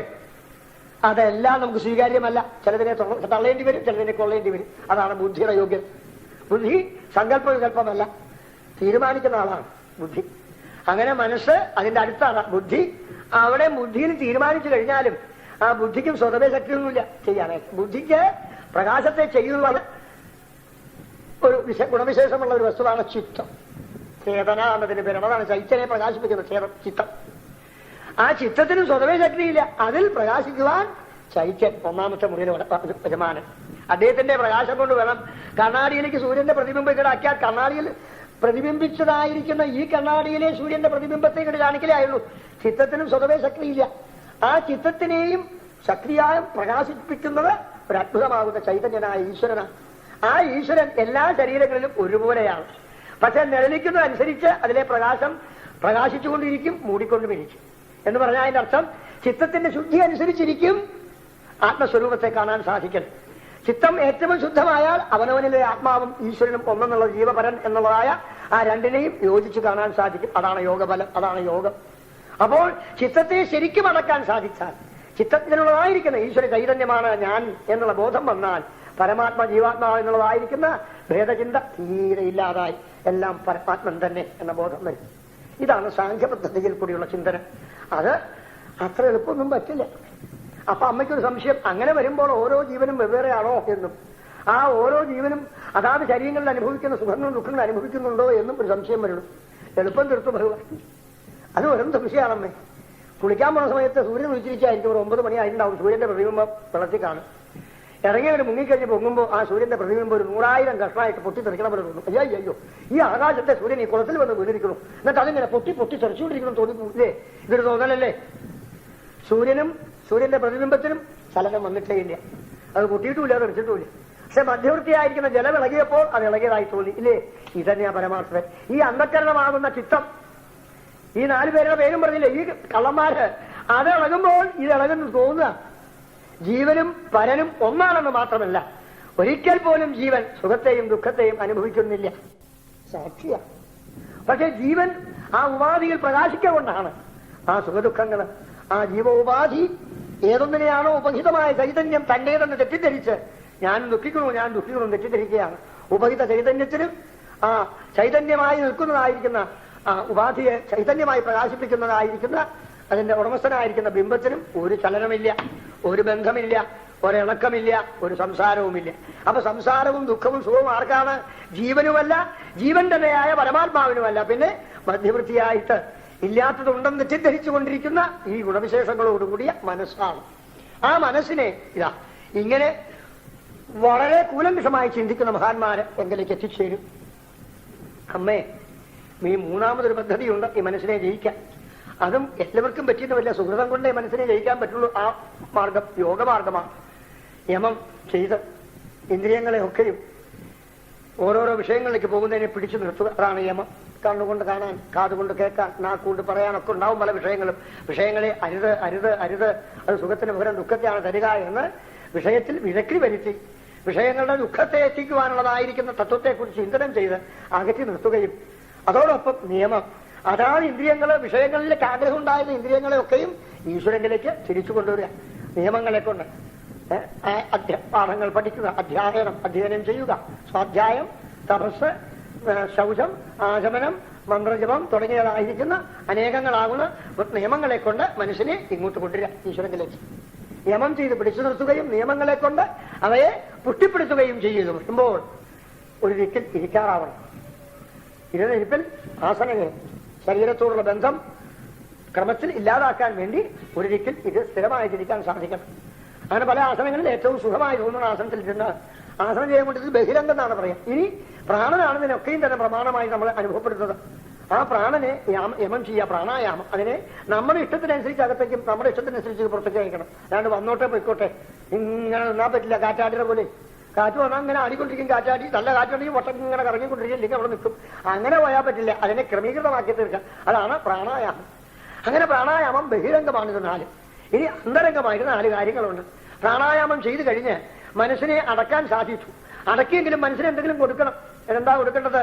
ഭഗവാനെ കുറിച്ചുള്ളതായിരിക്കുന്ന ഗുണഗണങ്ങളും അവിടുത്തെ രൂപസൗന്ദര്യങ്ങളും അവിടുത്തെ മഹാത്മ്യങ്ങളും അവിടുത്തെ അവതാരങ്ങളും ചെയ്ത ലീപകളുമായിട്ട് ഈശ്വര പ്രണിധാനമാക്കി തീർക്കുക ബുദ്ധിയെ. അങ്ങനെ ഈശ്വര പ്രണിധാനമാക്കി തീർത്ത് കുറെ നാൾ കഴിയുമ്പോൾ ഭഗവാനെ കുറിച്ചൊരു ധാരണ ഉള്ളിൽ ഉറക്കുകയായി. അതാ ശ്രവണം പ്രധാനം.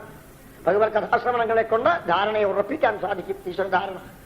അങ്ങനെ ധാരണ കുറച്ചു നാൾ കഴിയുമ്പോഴേക്കും ധാരണയുടെ ഫലമായിട്ട് ധ്യാനത്തിലേക്ക് എത്തും മനസ്സ്. ഭഗവാൻ അങ്ങനെ പറയുമ്പോഴേക്കും ആ ശംഖചക്ര ഗജങ്ങളോടുകൂടിയോ അതല്ലെങ്കിൽ നീണ്ടു നിവർന്ന അനന്താസനത്തിൽ കിടന്നുകൊണ്ടോ അതല്ലെങ്കിൽ യശോദമ്മയുടെ ഓമനക്കുട്ടനായി മടിയിൽ അങ്ങനെ ആ മിഞ്ഞപ്പാൽ അങ്ങനെ നുകർന്നുകൊണ്ട് അമ്മയെ സന്തോഷിപ്പിച്ചുകൊണ്ടിരിക്കുന്ന മുഖാരബിന്ദത്തോടു കൂടിയോ അതല്ലെങ്കിൽ കൂട്ടുകാരുമായിട്ട് അങ്ങനെ വേണുഗാനം ചെയ്ത് കാട്ടിൽ ചെന്ന് കുട്ടികളോടുകൂടി ആടിച്ചാടി ഓടി കളിക്കുന്നതായിരിക്കുന്ന വേണുഗോപാലനായിട്ടോ എങ്ങനെയാണ് എന്നതിന് ഏകാഗ്രത വരിക? അന്നലയിൽ ആ ഭഗവാന്റെ രൂപത്തെ ധാരണയുടെ ശേഷം ധ്യാനിച്ച് ഉറപ്പിക്കാൻ സാധിക്കും. ആ ധ്യാനം പൂർണ്ണതയെ പ്രാപിച്ചാൽ പ്രജ്ഞാതമെന്നും അസംപ്രജ്ഞാതമെന്ന 2 വിധങ്ങളാകുന്ന സമാധിയിൽ ആദ്യം പ്രജ്ഞാതമാകുന്ന സമാധിയിൽ പ്രവേശിച്ച് ക്രമത്തിൽ അസംപ്രജ്ഞാതം ഭൂമിയെന്നോ വായുവെന്നോ ആകാശമെന്നോ ശരീരമെന്നോ ശരീരാന്തർഗതമായ ചൈതന്യമെന്നോ ദർശിക്കുന്നതായിരിക്കുന്ന ഒരു ഈശ്വരനെന്നോ ദർശിക്കപ്പെടുന്നതായിരിക്കുന്ന ഈ ഞാനെന്നോ ഇതെല്ലാം നശിക്കും. ത്രിപുടി എന്നാണ് അതിന് പേര്. അത് കാണുക എന്ന പ്രക്രിയയും കാണുന്ന വസ്തു എന്നുള്ളതായ വസ്തുവും കാണുക എന്ന പ്രക്രിയയ്ക്ക് കാരണമായിരിക്കുന്ന ആളും ഇത് 3 ഒന്നായി ചേരുക. ഒന്നുമില്ല പിന്നെ. ഏകം നിത്യം വിമലം അമലം സർവധി സാക്ഷ്യഭൂതം എന്നൊക്കെ പറയുന്ന ആ പരം ബ്രഹ്മമായി മനസ്സിന് ഭവിക്കുകയായി അമ്മേ. ഇതാണ് യോഗമാർഗം. പക്ഷെ അതിലമ്മേ എന്റെ യോഗമാർഗത്തിൽ സഗുണധ്യാനം എന്നുള്ളതാണ് ഞാൻ അമ്മയ്ക്ക് പറഞ്ഞു തരാൻ എളുപ്പമാണ് എന്ന് പറഞ്ഞ് അത്യുമധുരമായിരിക്കുന്ന സഞ്ചിന്തയിൽ ഭഗവത നമുക്ക് സമയം ചേർത്തോ മണി 1 എന്ന് പറയും നിങ്ങൾ. പക്ഷെ എനിക്ക് പറയാട്ടാണ്, പക്ഷെ നിങ്ങൾ സമ്മതിക്കും എനിക്കറിയില്ല. സഞ്ചിന്തയെ ഭഗവതശ്ചരണാരവിന്ദം ഭഗവാനെ പറയാൻ മതി പറഞ്ഞിട്ട് അമ്മേ എന്റെ പാദം ഇത് സ്മരിച്ചോളൂ. വജ്ര അങ്കുശം സരോരുഹം ലാങ്ങുള്ള അടയാളങ്ങൾ എന്റെ പാദത്തിൽ കാണാം. ഒരു വജ്രായുധം കാണാം. താമര പോലെ മൃദുളവും താമര പോലെ സുന്ദരവും താമര പോലെ കൗതുകവും താമര പോലെ അതുപോലെ അങ്ങനെ കാണും തോറും ഇനിയും കാണാൻ തോന്നിക്കുന്നതായിരിക്കുന്ന എന്റെ ആ പാദമൂലത്തിൽ 4 രേഖകൾ കാണാം. വജ്ര അങ്കുശ ധ്വജ സരോരുഹം. വജ്രരേഖ പർവ്വതങ്ങളെയും പൊടിക്കാൻ സാധിക്കും വജ്രായുധം കൊണ്ട്. ഇതുപോലെയാണ് എന്നെ ഭരിക്കുന്ന ഭക്തന്റെ പാപങ്ങളെ മുഴുവനും അവ പർവ്വതാകാരമായി വന്നാലും എന്റെ പാദാംബുജ ധ്യാനത്താൽ അതിനെ മുഴുവൻ തകർത്ത് തരിപ്പണമാക്കുമ്പോലെ അങ്കുശം എന്നെ കുറച്ചുനാൾ ഭരിച്ച് പിന്നെ വിഷയങ്ങളിലേക്ക് അഭിനിവേശം വന്ന് എന്നെ വിട്ടുപോയാൽ ഞാൻ പിടിച്ചെടുക്കും എന്റെ തോട്ടിക്കൊണ്ട്. അതാണ് ആ അങ്കുശത്തോട്ടി, അങ്കുശത്തിന്റെ മുദ്രയുടെ ലക്ഷണം. പിന്നെ ധ്വജം. അമ്മേ, ഉത്സവം വന്നാൽ കൊടികേറണ കാണാറില്ലേ അമ്പലങ്ങളിൽ? നാട് മുഴുവൻ ഉത്സവം, ഉത്സാഹം തന്നെ. അങ്ങനെ എന്നെ ഭരിക്കുന്ന ഭക്തനെ ഉത്സവം തന്നെ, ഉത്സാഹം തന്നെ, എപ്പോഴും സന്തോഷം തന്നെ, ദുഃഖത്തിന്റെ കണികയില്ല എന്ന് കാണിക്കുന്ന ധ്വജം. പിന്നെ ഒരു താമരപ്പൂവ്. എന്നെ നിരവധി ഭക്തന്മാരിങ്ങനെ ധ്യാനിച്ച് ധ്യാനിച്ച് ധ്യാനിച്ച് എന്റെ പാദമൂലത്തിൽ അവരുടെ ഹൃദയം ഒരു താമരയായി അവിടെ വന്ന് പതിഞ്ഞിരിക്കാം, മുദ്ര വന്നിരിക്കാം. അത് ധ്യാനിച്ചോളൂ അമ്മേ.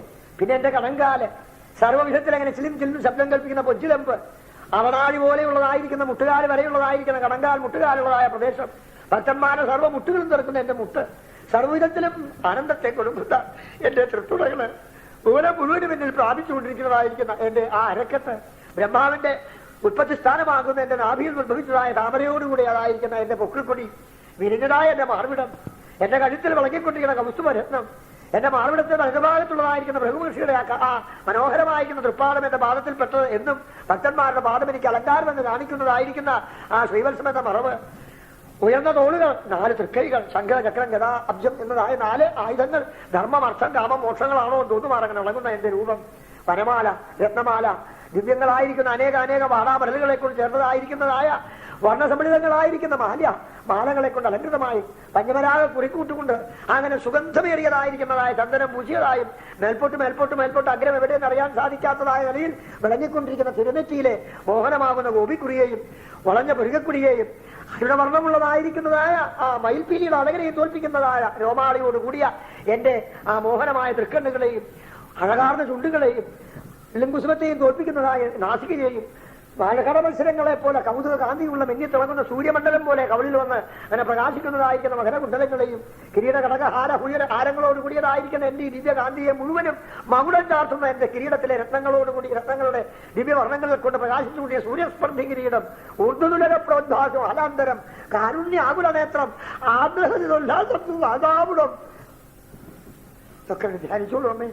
എവിടെയാ മനസ്സിന് ഏകാഗ്രത വരണേ അവിടെ ഉറപ്പിച്ചോളൂ. കഴിഞ്ഞു. പിന്നെ സംസാരമില്ല, ദുഃഖമില്ല, കഷ്ടപ്പാടുമില്ല, ബുദ്ധിമുട്ടുമില്ല. ഏതെല്ലാം വിധത്തിൽ അങ്ങനെ ഭജിക്കാമെന്നായി പിന്നെ ചോദ്യം. അപ്പം ഗുണങ്ങൾക്കനുസരിച്ചാണ് ഭക്തി. ഓരോരുത്തരുടെയും ഭക്തി ഓരോ വിധത്തിലാണ്. എങ്കിലും പ്രായണ 4 വിധം ഭക്തിയുണ്ട്. സാത്വികം, രാജസം, താമസം, നിർഗുണം.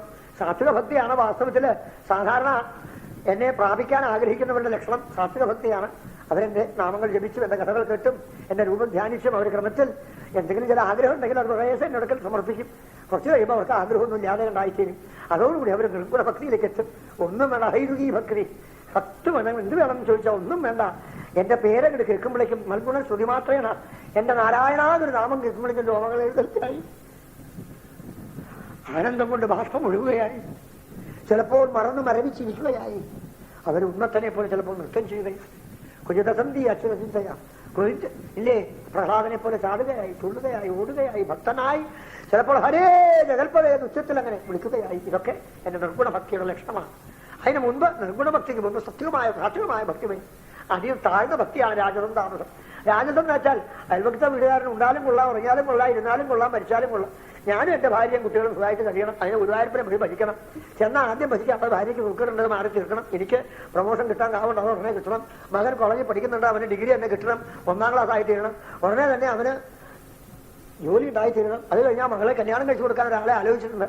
അയാൾക്ക് ജോലി സ്ഥിരമാവണം, അയാൾ ഇവിടെ വന്ന് കല്യാണവും കഴിക്കണം. ഇങ്ങനെ തുടങ്ങിയിട്ട് അവനവന്റെ ലൗകികമായി നശിച്ചുകൊണ്ടിരിക്കുന്ന നാറുന്ന ശരീരത്തോടു കൂടി പേറിക്കൊണ്ട് നടക്കുന്ന 100,000 കാര്യങ്ങളെ ഭഗവാന്റെ മുമ്പിൽ സമർപ്പിച്ച് അതിനുവേണ്ടി ഭഗവാനെ ഒരു വൃത്തിനേക്കാളും വൃത്തിനാക്കിയിട്ട് ഇങ്ങനെയൊക്കെ ചെയ്യുകയാണെങ്കിൽ ഞാൻ രുക്മിണി സ്വയംവരം വഴിപാട് കഴിക്കാം, ഇങ്ങനെയൊക്കെ ചെയ്യുകയാണെങ്കിൽ ഞാൻ കൃഷ്ണാസംകളിയും കഴിക്കാം, ഇങ്ങനെയൊക്കെ തരാണെങ്കിൽ ഞാൻ അങ്ങേക്ക് 10,000 രൂപയ്ക്ക് പാൽപ്പായസം കഴിക്കാം, ഇങ്ങനെയൊന്നും തല്ലെങ്കിൽ തിരിച്ചു പോകുമ്പോഴില്ല.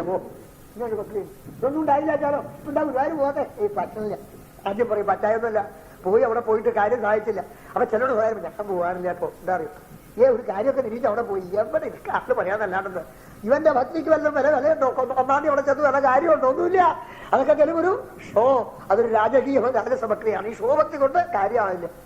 ഷോ അല്ലാത്തൊരു ഭക്തിയാണ് നിർഗുണ ഭക്തി. ആരും അറിയില്ല. ഭഗവാനെ അങ്ങനെ നോക്കി കണ്ടുകൊണ്ട് കണ്ണിൽ നിന്ന് ഒഴുകുന്ന വെള്ളം അങ്ങനെ കുടിച്ചുകൊണ്ട് ഭഗവാന്റെ മധുരമായ രൂപം സൗന്ദര്യത്തിൽ ലയിച്ചുകൊണ്ടിരിക്കുന്ന ആ നിർഗുണ ഭക്തിയില്ലേ, അത് വന്നാൽ എന്നെ വശീകരിക്കുന്ന അവരുടെ വശീകുറുവന്തിമാം, എന്നെ വശീകരിക്കണം ഉത്തമം. പിന്നെ താമസഭക്തി ഉണ്ട്. അത് സംസ്കൃതത്തിൽ താമസമാണ് മലയാളത്തിൽ താമസം. മലയാളത്തിൽ ഭഗവാനിൽ എത്താൻ താമസം, സംസ്കൃതത്തിൽ താമസം തന്നെ ഇരുട്ട് തന്നെ. അതെന്താ നമുക്ക് അറിയാമോ?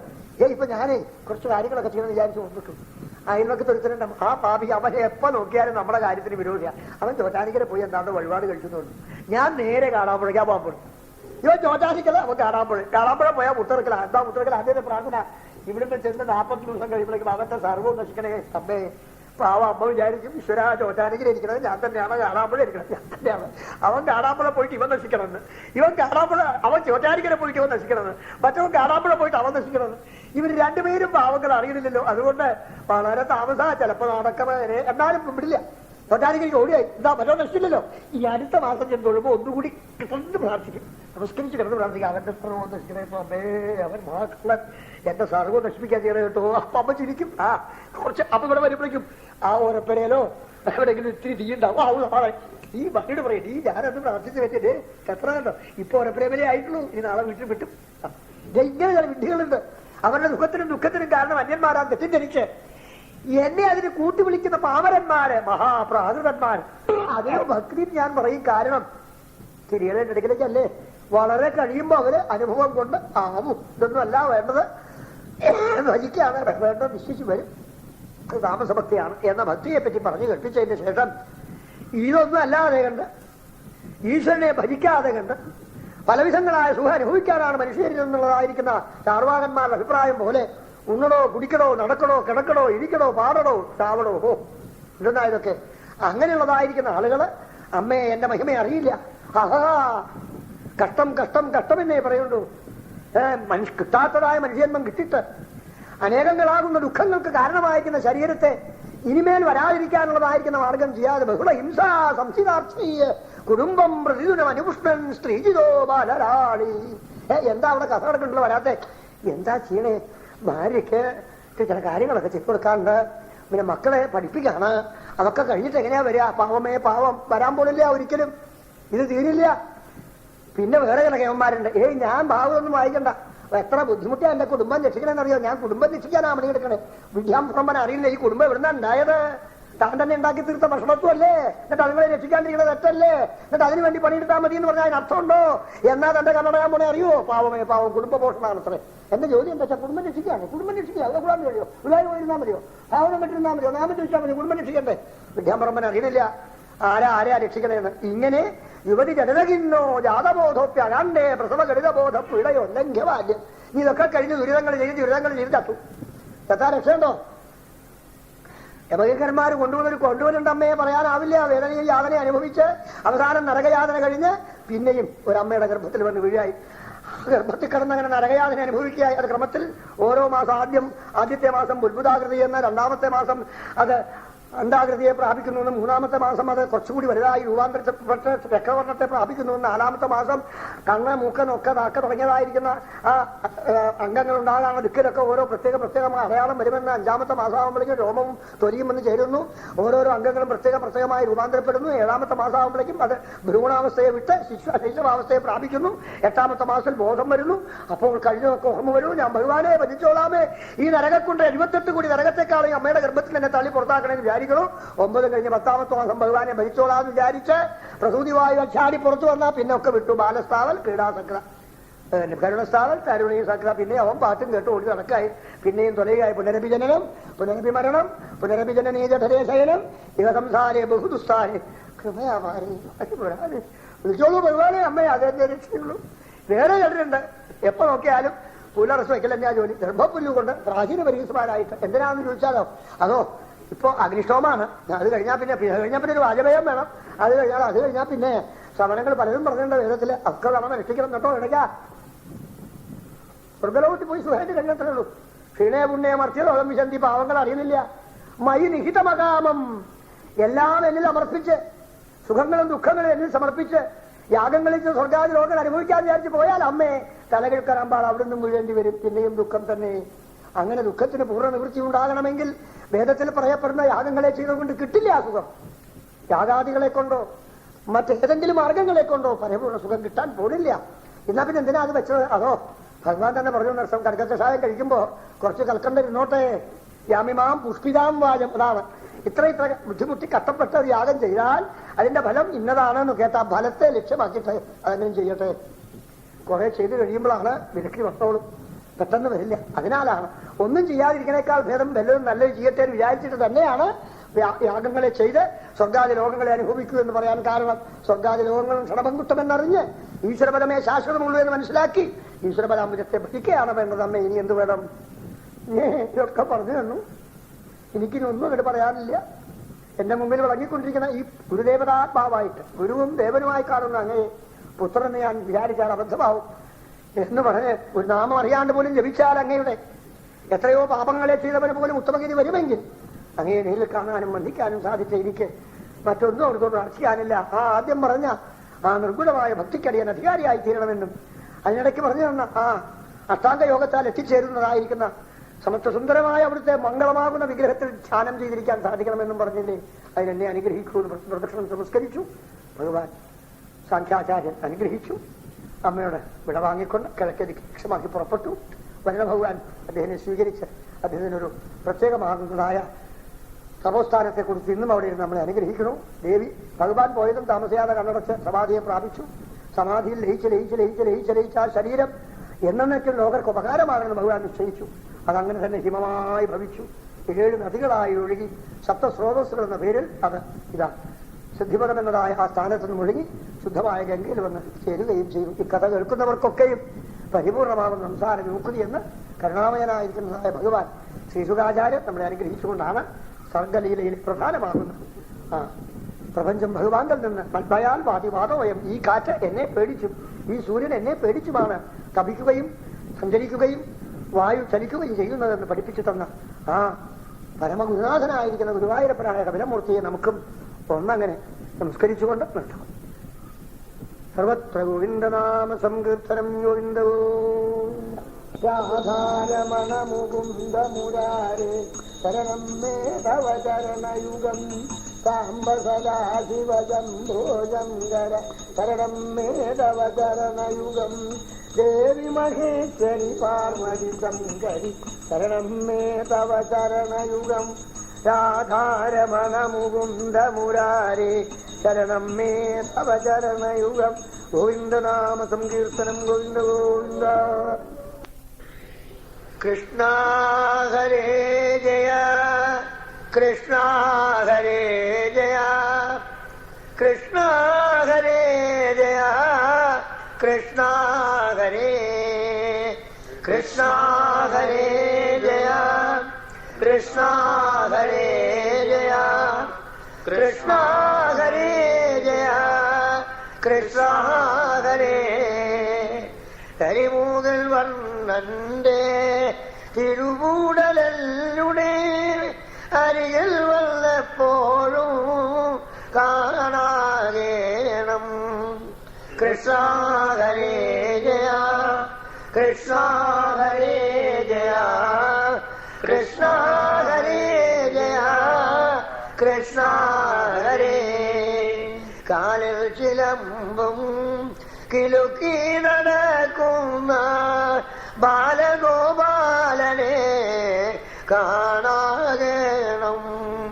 കൃഷ്ണ ഹരേ ജയ കൃഷ്ണ ഹരേ ജയ കൃഷ്ണ ഹരേ ജയ കൃഷ്ണ ഹരേ.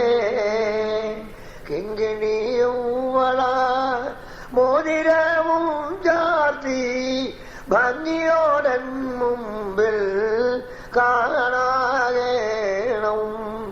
കൃഷ്ണ ഹരേ ജയ കൃഷ്ണ ഹരേ ജയ കൃഷ്ണ ഹരേ ജയ കൃഷ്ണ ഹരേ.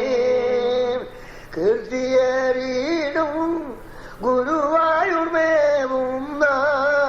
ആർത്തികരൻ തന്നെ കാണാകേണം.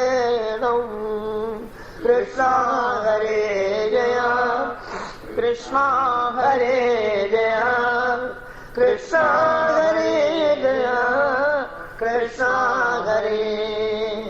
കുഞ്ഞിക്കൈ രണ്ടിലും വെണ്ണ കൊടുത്തമ്മ രഞ്ജിപ്പിക്കുന്നതും കാണാകേണം. കൃഷ്ണ ഹരേ ജയ കൃഷ്ണ ഹരേ ജയ കൃഷ്ണ ഹരേ ജയ കൃഷ്ണ ഹരേ.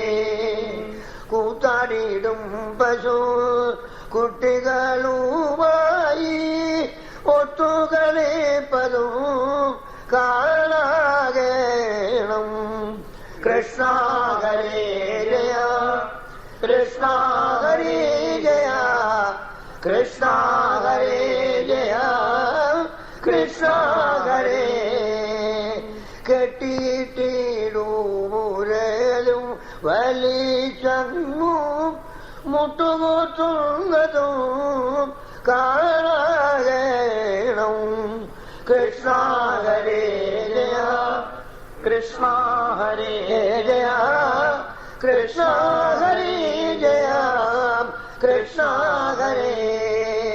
കൈകളെ പോലെ നൃത്തമാടിയിടുന്ന കേശവ പൈതലെ കാണാകേണം. കൃഷ്ണ ഹരേ ജയ കൃഷ്ണ ഹരേ ജയ കൃഷ്ണ ഹരേ ജയ കൃഷ്ണ ഹരേ. കൈകളിൽ ചന്ദ്രനെ മെല്ലെ വരുത്തിയ ലോകൈകനാഥനെ കാണാകേണം. കൃഷ്ണ ഹരേ ജയ കൃഷ്ണ ഹരേ ജയ കൃഷ്ണ ഹരേ ജയ കൃഷ്ണ ഹരേ. കൊഞ്ചിക്കൊണ്ടോരോരോ വാകരുളിടുന്ന ചഞ്ചലനേത്രനെ കാണാകേണം. കൃഷ്ണ ഹരേ ജയ കൃഷ്ണ ഹരേ ജയ കൃഷ്ണ ഹരേ ജയ കൃഷ്ണ ഹരേ. കോലും കുഴലും എടുത്തു വനത്തിൽ പോയി കാലിമേക്കുന്നതും കാണാകേണം. കൃഷ്ണ ഹരേ ജയ കൃഷ്ണ ഹരേ ജയ കൃഷ്ണ ഹരേ ജയ കൃഷ്ണ ഹരേ. കൗതുകമേറുന്നോരുണ്ണി ശ്രീകൃഷ്ണന്റെ ചേതോഹര രൂപവും കാണാകേണം. കൃഷ്ണ ഹരേ ജയ കൃഷ്ണ ഹരേ ജയ കൃഷ്ണ ഹരേ ജയ കൃഷ്ണ ഹരേ. കംസസഹോദരി തന്നിൽ പിറന്നൊരു വാസുദേവൻ തന്നെ കാണാകേണം. കൃഷ്ണ ഹരേ ജയ കൃഷ്ണ ഹരേ ജയ കൃഷ്ണ ഹരേ ജയ കൃഷ്ണ ഹരേ. കണ്ണന്റെ ലീലകൾ ഓരോന്നും വേറെ എണ്ണി എണ്ണി കണ്ണിൽ കാണാകേണം. കൃഷ്ണ ഹരേ ജയ കൃഷ്ണ ഹരേ ജയ കൃഷ്ണ ഹരേ ജയ കൃഷ്ണ ഹരേ. കൃഷ്ണ ഹരേ ജയ കൃഷ്ണ ഹരേ ജയ കൃഷ്ണ ഹരേ ജയ കൃഷ്ണ ഹരേ കൃഷ്ണ ഹരേ ജയ കൃഷ്ണ ഹരേ ജയ കൃഷ്ണ ഹരേ ജയ കൃഷ്ണ ഹരേ. അൻപോടു മീരായി വേദങ്ങൾ വീണ്ടോരു അംബുജലോചന കൈതോഴും മേൻ. കൃഷ്ണ ഹരേ ജയ കൃഷ്ണ ഹരേ ജയ കൃഷ്ണ ഹരേ ജയ കൃഷ്ണ ഹരേ. ആമയായി മന്ദരം താങ്ങി നിന്നിടുന്ന സമര കണ്ണനെ കൈതോഴും മേൻ. കൃഷ്ണ ഹരേ ജയ കൃഷ്ണ ഹരേ ജയ കൃഷ്ണ ഹരേ ജയ കൃഷ്ണ ഹരേ. ഈ ക്ഷീതിയെ പണ്ടു പന്നിയായി വീണ്ടോരു ലക്ഷ്മി ഗണവനെ കൈതൊഴുന്നേൻ. കൃഷ്ണ ഹരേ ജയ കൃഷ്ണ ഹരേ ജയ കൃഷ്ണ ഹരേ ജയ കൃഷ്ണ ഹരേ. ഈടേറും മനുഷ്യ കേസരിയായൊരു ഓടക്കാർ വന്ദനെ കൈതൊഴുന്നേൻ.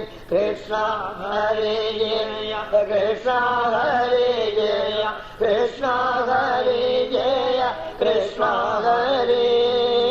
ഉത്തമനായൊരു വാമനമൂർത്തിയെ ഭക്തിയോടെപ്പോഴും കൈതൊഴുന്നേൻ. കൃഷ്ണ ഹരേ ജയ കൃഷ്ണ ഹരേ ജയ കൃഷ്ണ ഹരേ ജയ കൃഷ്ണ ഹരേ. ഉക്കരും ഭൂപതി മാരെ കൊല ചെയ്ത ഭഗവരാമനെ കൈതൊഴുന്നേൻ. കൃഷ്ണ ഹരേ ജയ കൃഷ്ണ ഹരേ ജയ കൃഷ്ണ ഹരേ ജയ കൃഷ്ണ ഹരേ. എത്രയും വീരനായിടും ദശരഥ പുത്രനാം രാമനെ കൈതൊഴുന്നേൻ. കൃഷ്ണ ഹരേ ജയ കൃഷ്ണ ഹരേ ജയ കൃഷ്ണ ഹരേ ജയ കൃഷ്ണ ഹരേ. ഏറെ ബലമുള്ള ശ്രീബലഭദ്രരെ സർവകാലം സദാ കൈതൊഴുന്നേൻ. കൃഷ്ണ ഹരേ ജയ കൃഷ്ണ ഹരേ ജയ കൃഷ്ണ ഹരേ ജയ കൃഷ്ണ ഹരേ. അമ്പാടി തന്നിൽ വളർന്നൊരു പൈതലെ കുമ്പിട്ടു ഞാനിതാ കൈതൊഴുന്നേൻ. കൃഷ്ണ ഹരേ ജയ കൃഷ്ണ ഹരേ ജയ കൃഷ്ണ ഹരേ ജയ കൃഷ്ണ ഹരേ. ഒക്കെയൊടുക്കുവാൻ മേലിൽ പിറക്കുമാ കൽക്കിയെ തന്നെയും കൈതൊഴുന്നേൻ. കൃഷ്ണ ഹരേ ജയ കൃഷ്ണ ഹരേ ജയ കൃഷ്ണ ഹരേ ജയ കൃഷ്ണ ഹരേ. ഓരാതെ ഞാൻ ചെയ്ത പാപങ്ങൾ പോകുവാൻ നാരായണ കൃഷ്ണ കൈതൊഴുന്നേൻ. കൃഷ്ണ ഹരേ ജയ കൃഷ്ണ ഹരേ ജയ കൃഷ്ണ ഹരേ ജയ കൃഷ്ണ ഹരേ. അവഴി നിന്നൂടെ പദത്തിൽ ചേരുവാൻ നിർവഴി നൽകുവാൻ കൈതൊഴുന്നേൻ. കൃഷ്ണ ഹരേ ജയ കൃഷ്ണ ഹരേ ജയ കൃഷ്ണ ഹരേ ജയ കൃഷ്ണ ഹരേ. അംബുജലോചന നിപാത പങ്കജം അൻപോടടിയങ്ങൾ കുമ്പിടുന്നേൻ.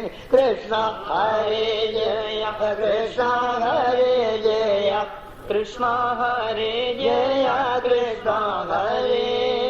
അത്യന്ത സുന്ദര നന്ദസൂരോ കൃഷ്ണ അച്ചൽകളെ പാലിക്കണേ. കൃഷ്ണ ഹരേ ജയ കൃഷ്ണ ഹരേ ജയ കൃഷ്ണ ഹരേ ജയ കൃഷ്ണ ഹരേ. കൃഷ്ണ മൂകിൽ വന്ന വൃഷ്ണീകുലേശ്വര കൃഷ്ണാംബുജേക്ഷണ കൈതൊഴുന്നേൻ. കൃഷ്ണ ഹരേ ജയ കൃഷ്ണ ഹരേ ജയ കൃഷ്ണ ഹരേ ജയ കൃഷ്ണ ഹരേ. സർവത്ര ഗോവിന്ദനാമ സങ്കീർത്തനം ഗോവിന്ദോ.